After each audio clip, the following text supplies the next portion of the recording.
But when we move into working with communities, we have to recognise that the communities have to be the authority in their language. And actually, a woman in the class I'm teaching at Sydney at the moment, a Korean woman, expressed this very nicely, although she was talking about something else. She was distinguishing expertise from authority. And certainly linguists, because of our training, we do have expertise in certain very narrow areas of language.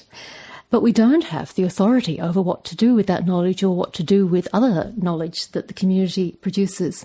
And I guess for me, the bottom line is languages are lost because of the dominance of one people over another. And that's not rocket science. It's not hard to work that out. But then what that means is, if in working with language revival we continue to hold the authority, we actually haven't done anything towards undoing how languages are lost in the first place. So in a sense, the languages are still lost if the authority is still lost.